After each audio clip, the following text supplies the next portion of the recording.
Well, a lot has happened since we last added to our CiRGO. Romeo and Juliet got married, and as you just know, in this last scene, at the beginning of scene, or the beginning of Act 3, Scene 1 was horrible for our character Romeo. So we got a lot to do. First thing I'm going to do, we're going to clean this up a little bit. We have a lot of boxes here. We're not going to add very many more characters. So I'm actually going to take some time and move some of these characters around to give us more room to show where some of these lines connect. Because as you can see, it's getting kind of jumbled here. So the first thing we're going to do to make it more clear, first we'll zoom to 100%, and I will show you on the Montague side, and then I'll stop and move the Capulet side. You can catch up and do that on your own. So making sure you're on the select feature.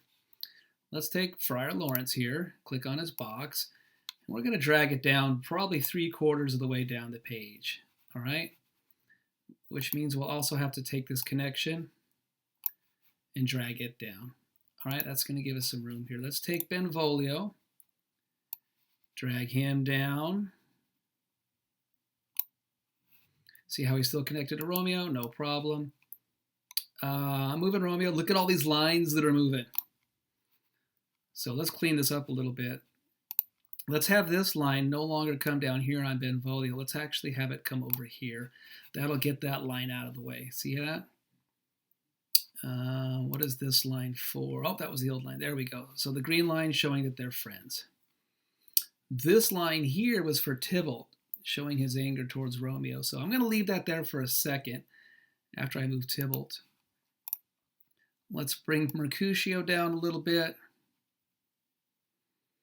It's actually probably going to do okay if he comes all the way down here. All right. And because of how his line now intersects with Benvolio's box, I'm going to move Benvolio a little further down. All right. So that nothing else crosses.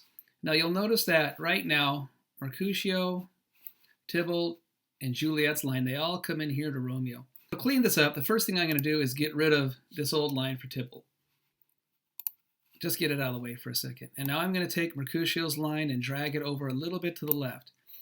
You can actually do that. It doesn't need to go to the middle of their boxes. But if I ever move Mercutio and Romeo again, it will not automatically come with them. But this is okay.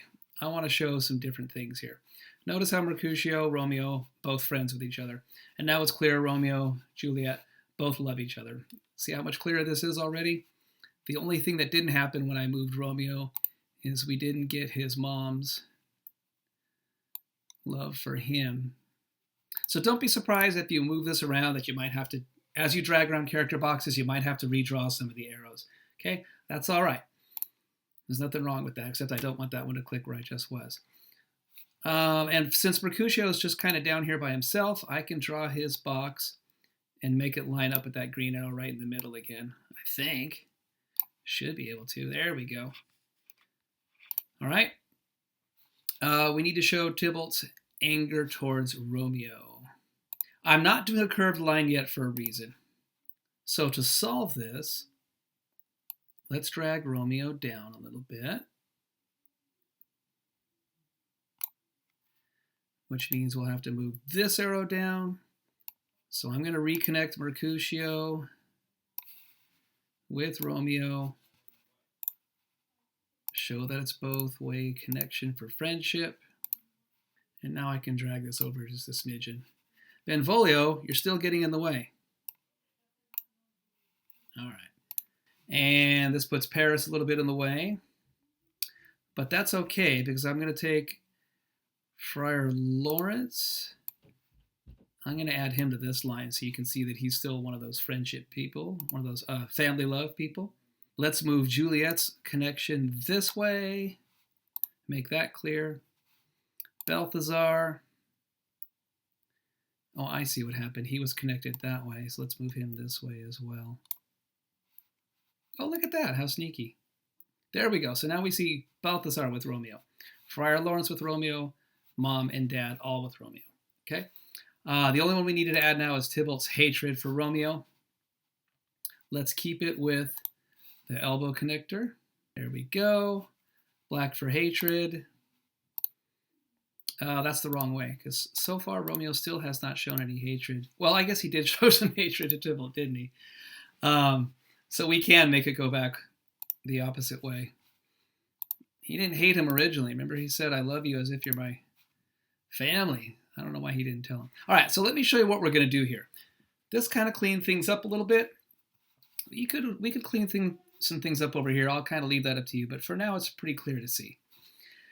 What happens in scene 1 of Act 3, as we all just read, is that Tybalt kills Mercutio.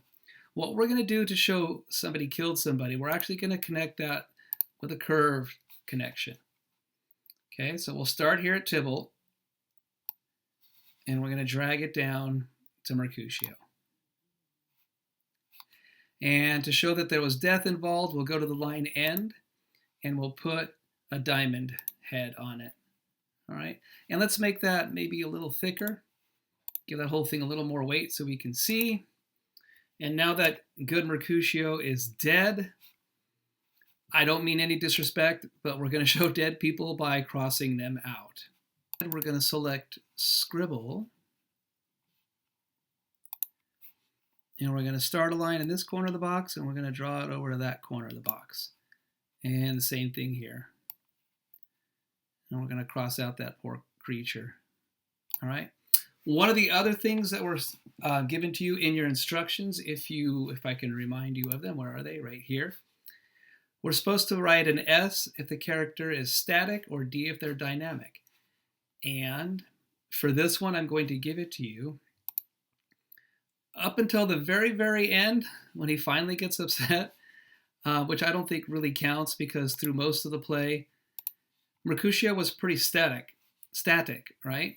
He was always lively, always kind of joking around, never really got serious, even when Tybalt was trying to threaten him. So we're going to put an S in his box to show that he is a static character, and I think that'll go right there. All right? So as we go through this, we want to change that. But Mercutio doesn't really change. His character is pretty much static all throughout. And you know what? While we've got that one, let's copy and paste it. I'll give you another freebie.